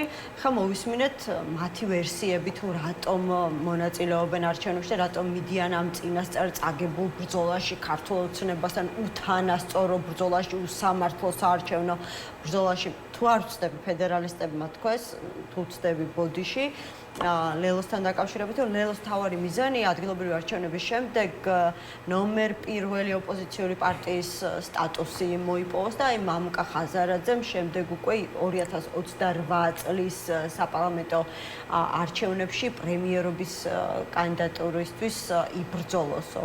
შეიძლება დაშრობა გავაკეთოთ, რომ აი ასეთი შორს მიმავალი გეგმებიც აქვთ ამ ადგილობრივ კარს მომდგარ ადგილობრივ არჩევნებთან დაკავშირებით ოპოზიციურ პარტიებს. სამწუხაროდ მამუკა ხაზარაძემ ძალიან ვიწრო პოლიტიკური თვალსაციერის მქონე ადამიანი მგონია და არ ვფიქრობ, რომ ესე შორს იყურება, აგერც ხვირწინ ზოგიერთ გარემოებას ვერ ამჩნევს ხოლმე. მაგრამ ზოგადად პოლიტიკური პარტიისთვის ბოიკოტში მონაწილეობა არის საშინელება. ის ამ არჩევნებში მონაწილეობაზე უარის თქმით კარგავს უმცირეს წარმომადგენლობასაც კი სხვადასხვა საკრებულოებში. საკრებულოებში ყოფნა ნიშნავს, რომ რაღაც დონეზე მაინც ადგილობრივი ორგანიზაცია გააქვს და იქ ვიღაცას ასაქმებ და ოთახი გაქვს და შეკითხვის დასმის უფლება გაქვს და რაღაც ინიციატივის შეტანის უფლება გაქვს. ასე რომ ეს სტრუქტურები და ეს წარმომადგენლობითობა ცალკეული პარტიებისთვის ძალიან მნიშვნელოვანია. ცალკე თუ ავიღებთ პარტიებს და რა თქმა უნდა, ბევრს თმობენ ის პარტიები, ვინც ასე ვთქვათ, უარს ამბობს აი ამ მანდატებზე და ასე შემდეგ. და აი მეორე მიზეზი არჩევნებში მონაწილეობისა შეიძლება ისიც იყოს, რომ აი უთხრათ ამორჩევლებს, რომ აი ბოლო არჩევნები იყო უკანასკნელი პერიოდის განმავლობაში. აი ბოლო შანსია, რომ დემოკრატიული გზით რაღაცას შეეცადო, ხო? და ისიც რო არ გამოვა, მერე იწყება 3 წლიანი თუ 4 წლიანი პერიოდი, როდესაც არჩევნები არ ტარდება ამ ქვეყანაში და უკვე ბოლო, ასე ვთქვათ, იმასაც მშვიდობიან საარჩევნო დემოკრატიულ ცდასაც გამოიყენებ. და ადამიანებს ეტყვი, რომ სხვა აღარაფერი აღარ დარჩა, გარდა ორგანიზებისა, წინააღმდეგობის გაწევისა და ეფექტურად ვადამდელი არჩევნების მოთხოვნისა, იმიტომ რომ აი ეს მუნიციპალური არჩევნების კარტიც გათამაშდა. შეიძლება ამ არგუმენტს ეყრდნობიან, არ ვიცი, ვერ გეტყვით, ფაქტია, რომ ძალიან ძიმე მდგომარეობა. მადლობა გადაცემაში მონაწილეობისთვის. ლევან ლორთქიფანიძეს და ცოტნე კობერიძეს უსმენდით. რეკლამის შემდეგ აკაკი ბუბუხიძე შემოგვიერთდება.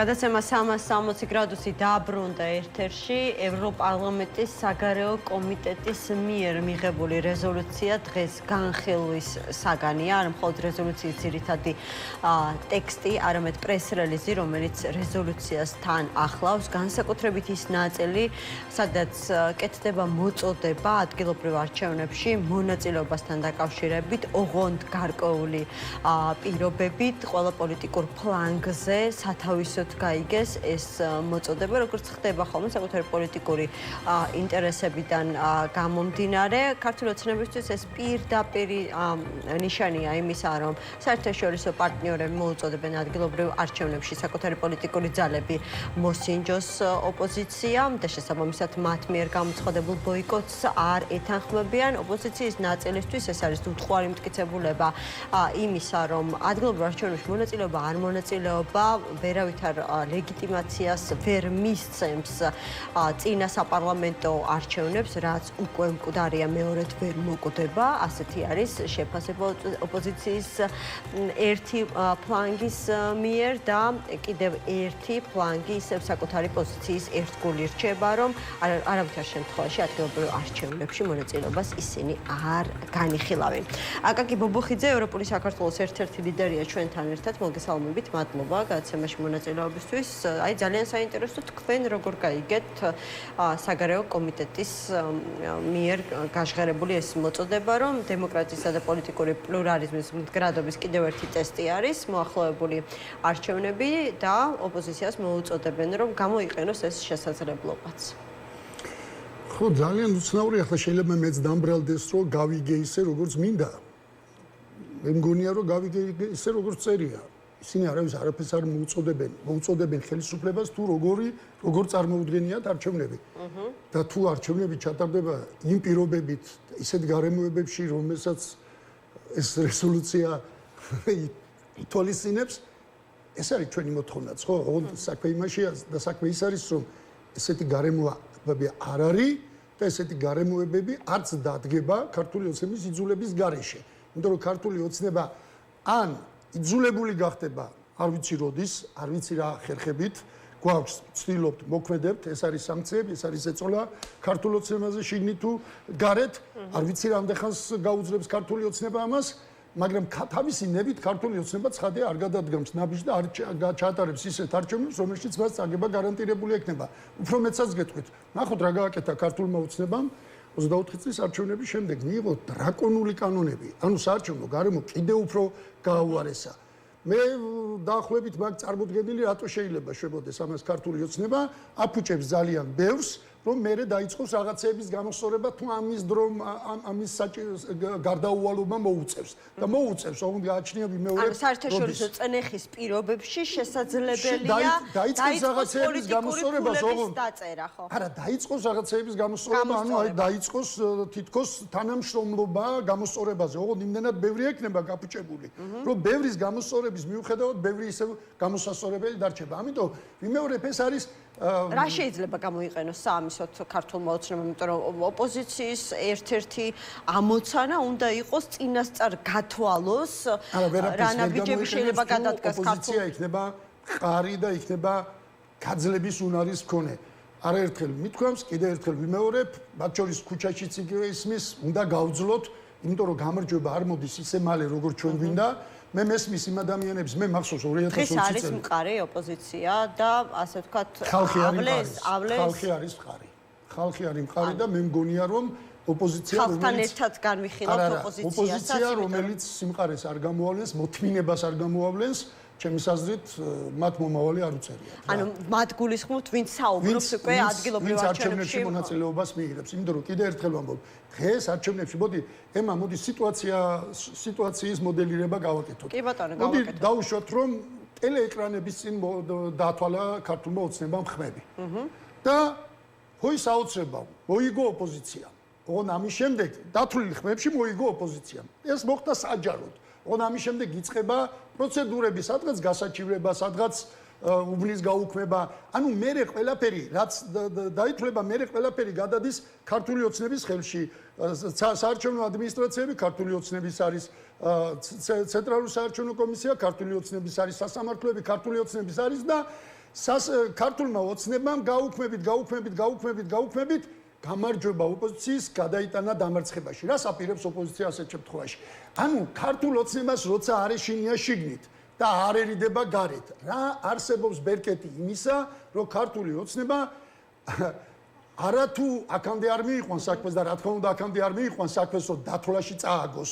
მაგრამ აი დათვლაშიც რო წააგოს, მე რა ვშვებ, ისე ვიწყებთ ტირილს, რომ ქართულმა ოცნებამ გაგვიყალიბა ხმები. ამიტომ კიდე ერთხელ ვამბობ, ჩვენ დავიწყეთ არაღიარების პოლიტიკა. და ამიტომ არღირს არჩევნებში. არა, არღირს ჩემი საზრით. უსამართლო არჩევნებში შესვლა, ანუ დათაც არღირს, ანუ თქვენი კოლეგა ოპოზიციონერები ამბობენ, რომ ყველა პოლიტიკური ფრონტი უნდა გამოვიყენოთ ხელისუფლების დასამარცხებლად. და რა ფრონტია? კი ბატონო, ყველა ფრონტი უნდა გამოვიყენოთ, თუნდაც ეს რა ფრონტია? წინასწარ დავუშვათ იმის ძახილი, რომ აი მაინც გააყალბებს ქართული ოცნება და მოდი ამ არჩევნებში არ მივიღოთ მონაწილეობა, მაშინ აი შემოხვედრ შეკითხვას ბადებს, მაშინ რას აპირებთ?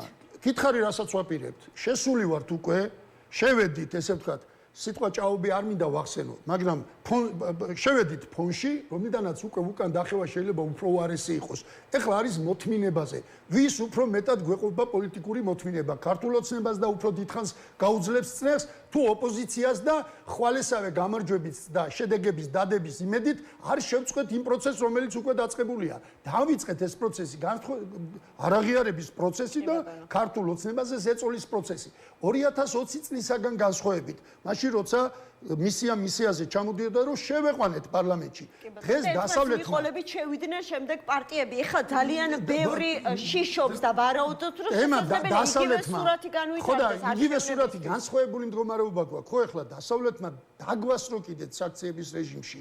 ჩვენ მომზადებულიც კი არ გქონდა, მუშაობა დაწყებულიც კი არ გქონდა, როცა დასავლეთმა ამარჩევნების მიმართ და ქართული ოცნების ხელისუფლების მიმართ თავისი პოზიციების გამოხატვა დაიწყო. პირიქით გაასწრო ქართულ ოპოზიციურ სპექტრს და თუ დღეს ქართული ოპოზიციური სპექტრი არ აღმოჩნდება მზად ხანგრძლივი ბრძოლისთვის, არ ეყოფა მოთმინების უნარი, არასოდეს მომავალში დასავლეთი ჩვენთან ერთად გრძელვადიან პროცესებს არ დაიწყებს. იმ და სანქციები არ არის მოკლევადიანი, ეს ზემოქმედებები არ არის მოკლევადიანი, გრძელვადიანია.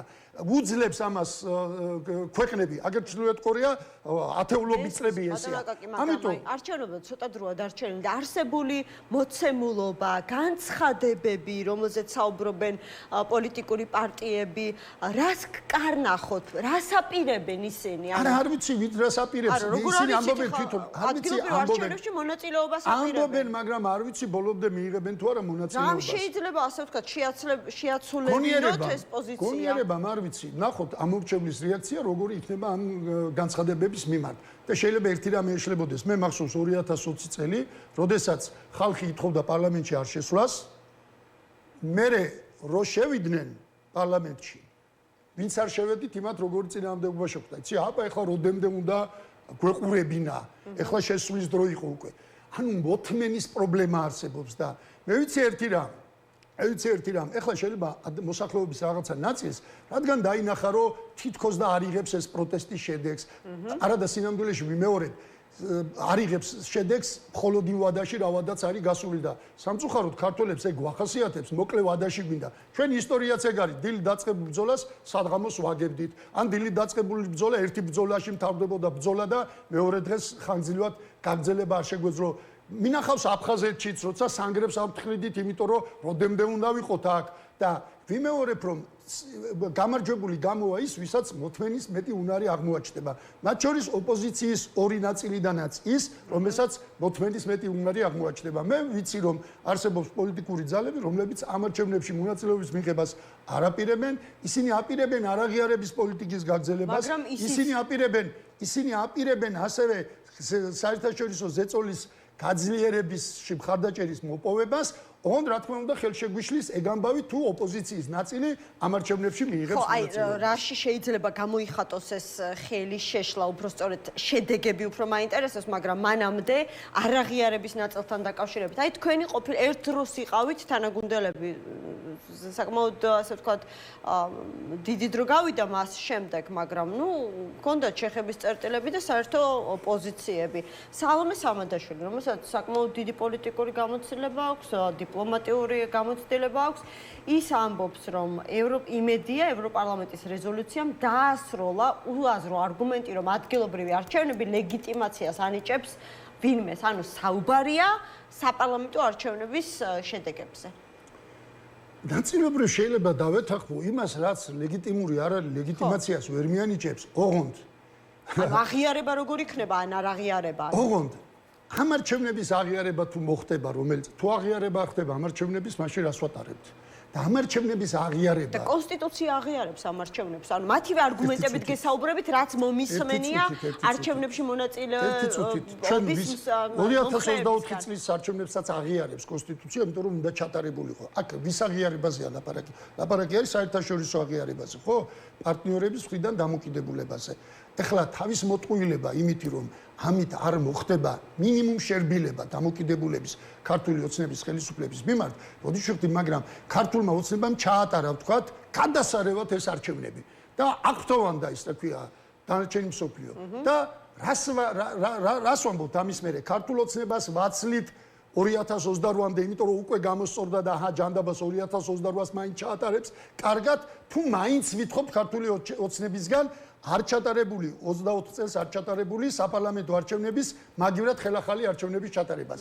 თუ მაინც ვითხოვთ, ანუ თუ ქართულ ოცნებას მაინც ვაწვევით, თუ ქართულ ოცნებაზე სანქციები მაინც გაგრძელდება, ქართულმა ოცნებამ ასეთ შემთხვევაში რა ლოგიკით უნდა ჩაატაროს ეს არჩევნები? კარგად, წინასწარ გამიზრულად, რატო უნდა ჩაატაროს კარგად და თუნდაც დემოკრატიულთან მიახლოებულად, თუ მათზე არაფერი არ შეიცვლება, თუ წნეხი ისევ გაგრძელდება, თუ ისინი და მათი ოჯახის წევრები აწლამარადის და უკუნისამდე შთამომავლობის ხაზით და სანქციების ქვეშ მოყვება და ევროპისაკენ ვეღარ გაიხედავენ. მაშინ ქართულ ოცნებას რა მოტივი დარჩება ამ არჩევნების თუნდაც მინიმალური სტანდარტით დემოკრატიულად ჩატარებისთვის. ამიტომ მოვატყუილებთ ერთმანეთს. სინამდვილეში ქართულ ოცნებას შეიძლება გქონდეს მართლა მოტივი შედარებით დემოკრატიულად დაუთმოს ვიღაცებს, ოღონდ არა გამარჯვება, რა თქმა უნდა. არა ერთი ადგილი, ორი ადგილი, სამი ადგილი, რაც რთული იქნება რომ იცოდეთ. რაიონებშიც მით უმეტეს იმ დრაკონული კანონებით ადრე 22-25 პროპორციული სისტემით რო აირჩევოდა, ეხლა მხოლოდ 15-ია რაიონებში, ანუ მაჟორიტარების რაოდენობა კვლავ გაზარდა ქართულ ოცნებამ. თუნდაც იმ თუ ფსონი გაკეთდება ოპოზიციის მხრიდან სწორედ ტექნოკრატ აი ეს სისულელე უკვე მეორედ მესმის ეხლა იმ ახალგაზრდა სისულელეა ყველაფერი. კანალიზაციების მცოდნე მერი უნდა ავირჩიოთ თუ რაზეა ლაპარაკი ვერ ხვდები. ანუ ჩვენი პრობლემა რა არის? რო კალაძემ კანალიზაციების ინჟინერი არ არის? ან ავტობუსების სქემებს ვერ ალაგებს კარგად? და არ უტრირებ პირდაპირ ტექსტები მესმედა. არა, ტყუილია. ტყუილია ეგ ქართული სპეციალისტი რომ ავირჩიოთ და საცობების პრობლემა მოაგვაროს. და მოაგვაროს ეგ არის ქვეყნის პრობლემა პოლიტიკური დღეს მოაგვაროს ვისაც გაუხარდება იყაროს კენჭი დამოუკიდებლად მე არ ვიცი და მოაგვაროს გზების პრობლემა თუ ეს არის πολιτიკური პარტიების პრობლემა პოლიტიკური კრიზისია ხალხურ ქვეყანაში გარდა ამისა ქართული ქარტიის გაუთავებელი საცობები გავიგე სოფლიო პრობლემაა და ან მოგვარდება ან ვერ მოგვარდება მოგვარების 1000 გვარი ისარსებობს, ოღონდ ამას გზები მშენებელი ინჟინერი არ ჭირდება გარწმუნება. მაგრამ ხალხი იმიტომ ხომ არ აირჩევენ მერს, რომ ოპოზიციას პოლიტიკური პრობლემა გადაუწყვიტონ. და ვიც უნდათ ის აირჩიოს თბილისელებმა? პოლიტიკურ პარტიებს აქვს პოლიტიკური პრობლემა და პოლიტიკური კრიზისია დღეს ქვეყანაში. რაც შეეხება ეგრეთ წოდებული ტექნიკური მერი, არ არსებობს სოფლიოში ტექნიკური მერები სინამდვილეში. არ არსებობს კარგი გზების სპეციალისტია და ავტობუსების საქმე თუ არ ეცოდინება და ხიდების მშენებლობა, ან იურიდიული მხარე, ეგეთი რამე ყველა ნებისმიერი სოფლიოს ნებისმიერი დიდი ქვეყნის და ნებისმიერი დიდი ქალაქის მერი არის პოლიტიკოსი პირველ რიგში. პოლიტიკას განსაზღვრავს. პოლიტიკას და მერე მას უნდა ყავდეს სპეციალისტები, ან შეკვეთა უნდა მიცეს სპეციალისტებს, იმისთვის ქალაქის მერია უამრავ ფულს ხარჯავს იმისთვის და იწვევს სპეციალისტებს უცხოეთიდან, რომ გზების მოძრაობის ყველაზე ოპტიმალური ვერსია შეიმუშაოს და რა გინდათ რომ ერთმა ქალაქის მერმა იცოდეს გზების მშენებლობაც, გამორიცხული ეგეთი კაცი ძებნა. მაგრამ მოდით გადავდოთ ერთ წუთით, რომც არსებობდეს. არასწორად არის გაგებული ეგრეთ წოდებული ქართული ქარტიის არსი. იქ იყო ნახსენები ტექნიკური მთავრობა, ოღონდ იქ ვიღაც გვირაბის მშენებელს კი არ იყო ლაპარაკი. ან ვიღაც, არ ვიცი, ხიდ მშენებელზე. იქ ლაპარაკი იყო, რომ ტექნიკური მთავრობა უნდა მოსულიყო ტექნიკური იმ გაგებით, რომ უნდა მოემზადებია ქვეყანა წესიერი არჩევნებისთვის 2-3 თვის მერე უნდა ჩატარებულიყო ხელახალი არჩევნები, რომელსაც ჩაატარებდა ეგრეთ წოდებული ტექნიკური მთავრობა. ანუ მისი თავარი ტექნიკურობა და თავარი ცოდნა წესიერი არჩევნების ჩატარებაში გამოიხატებოდა და არა გზების ან ხიდების მშენებლობაში. რაუბედურება ეს გზების და ხიდების მშენებელი მოგზავნოთ ან კანალიზაციის მშენებელი მოგზავნოთ. კი ბატონო, მოძებნონ და მიიღონ მონაწილეობა. ეგ არ არის პოლიტიკური კრიზისის განხორციელება. აი მათ შორის პოლიტიკური ექსპერტები ხა მომისმენია შეფასებებიც რომ მიკერძოებულები არიან, ადვილია ასე კომენტატორობა შორიდან გაცილებით უფრო რთულია უშუალოდ პოლიტიკურ პროცესებში მონაწილეობა. აგერ სულ რამდენიმე წუთის წინ გია ხუხაშვილმა თქვა რომ როცა ოპოზიცია ამბობს რომ არჩევნებში არ მიიღებს მონაწილეობას, რა რესურსი აქვს ხელისუფლება არა საარჩევნო გზით შეცვალოს, ანუ უფრო მეტ სიცხადეს ითხოვენ, რისი მესმის, ანუ ამაზე პასუხი მოვისმინეთ ეხან რომ ეს უფრო გრძელვადიანი პროცესია. განკურვები ახლა გია ხუხაშვილის და ნებისმიერის ვინც ამას ამბობს, რა რესურსია რომ შევცვალოთ ხელისუფლება. ანუ ხელისუფლების შეცვლის რესურსი თუ არ არის და ამას თუ ხედავს, მაშინ არჩევნების იმედი რატო აქვს ხელისუფლების არჩევნებით გზით ხელისუფლების შეცვლის იმედი. და გარეთ რაც ხდება ხალხო, მეგობარი აქტი ინგლისის პალატების გადაწყვეტილება, სანქცია, ეს ვიცი და ხوار ჩამოვარდნილა. ეს ხო პოლიტიკური პარტიების მუშაობის შედეგია და არა მარტო პოლიტიკური პარტიების, არასამთავრობო ორგანიზაციების. რატო არიან ისინი გაწოფებული და რატო არის რომ უსამშობლოები და მტრების და აგენტების იარლიყი უნდათ მიაწებონ, როგორც კანონმდებლობის, ასევე პროპაგანდის დონეზე ამ ხალხს, იმიტომ რომ ეს ხალხი არის, აი გიორგი კანდელაკი, ვინ იყო ძალოვანი მინისტრი იყო, ვინ იყო გიორგი კანდელაკი, რომ თეატრალუკიანი სუნდა რომ დაიბაროს იმაზე. გიორგი კანდელაკი იყო ერთი კაცი, რომელზედაც მთელი 4 წლის განმავლობაში ქართული ოცნება ამბობდა, რომ ხელს გვიშლის. ანუ მთელი საგარეო გიორგი კანდელაკს ასახელებდა, მათ შორის გიორგი კანდელაკი არის კონჩამონაკალში, მათ შორის გიგაბოკერია იყო, რომელიც იყო საფრთხე. მათ შორის გიგაბოკერია.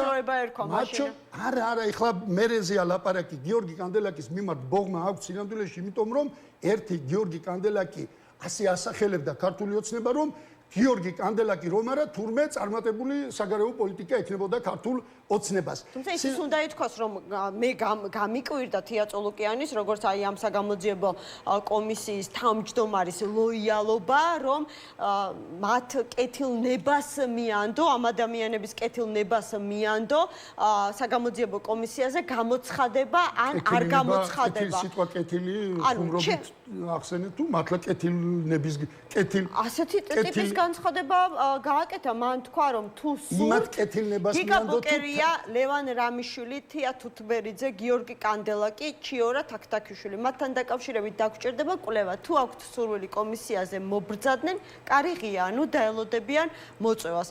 იმ პირობებში, როდესაც გაუგზავნეს სხვებს ოფიციალური მოწვევა და იმის გამო რომ არ გამოცხადდნენ დღეს სამი პოლიტიკოსი ციხეში ზის, ეს არ არის კეთილინების გამოვლენა ჩამოთვლილი ადამიანების მიმართ? აი მაშინ იპასუხეთ პირდაპირ არა. გაუგზავნის ცოტახანში პირიქით ბოდიშვილი, მაგრამ რატომ არ გაუგზავნეს? ეგ არის კეთილინება? ეგ სასხრა დაგდება, თქვენით მოდით აქვე ეუბნება. და დაბარებულზე და გიბარებდა არ მოვა, კიდე რა მისით მოვიდეს, ვინ უნდა მივიდეს? იქნებ სხვებსაც ერჩივნა, რომ ასე ვთქვათ, მოწვევა კი არ გაიგზავნა. და გაუგზავნის ცოტახანში მოწვევას. და გახდის იურიდიულად ვალდებულს, ანუ დაპატიმრებას როგორც კი გადაწყვეტს. არ კეთილნებაზე, თია წულუკიანის კეთილნებაზე როგორ შეიძლება ვილაპარაკოთ საერთოდ, მაგრამ რატო გადავედით ამ თემაზე? საერთოდ რატო გადავედით? მე ასე აღვიქვიეს, იმასთან შედარებით რაც გვაქვს უკვე კეთილი თია წულუკიანი აღიქვიო. მე არ მინდა დაგაპატიმროთ.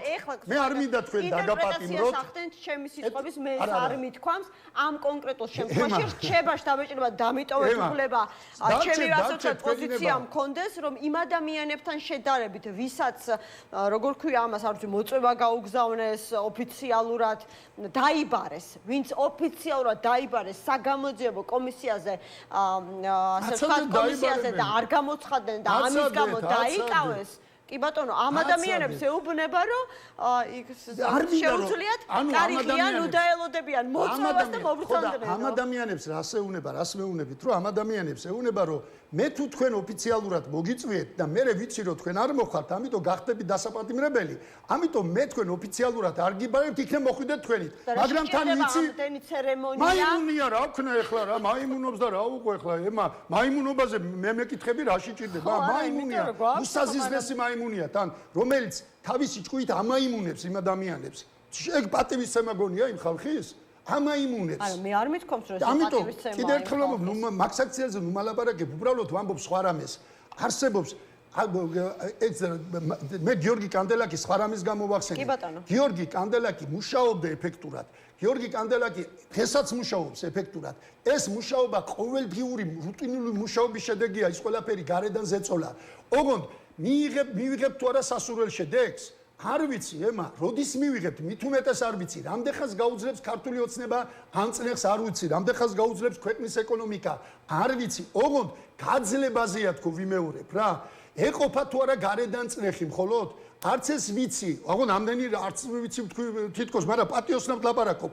ოღონდ გარედან წნეხის მაქსიმუმი ჯერ არ დადებულა. სანამ გარედან წნეხის მაქსიმუმის ნახევარზე მაინც არავე ეს წნეხი, მანამდე როგორ ვივარაუდოთ გაუძლებს თუ არა? ჯერ იმედი მაქვს რომ ვერ გაუძლებს. თუ ვერ გაუძლო და შიგნითაც მაშინ არ კმარა იმიზალა, ან გვაქვს მეტი პასუხისმგებლობა ვიდრე ქართულ ოცნებას, ვიმეორებ, ქართული ოცნება დღეს როგორც მოქმედებს. იმას სხვა პასუხი ჭირდება სინამდვილეში, რომ არა ქვეყნის წინაშე პასუხისმგებლობა.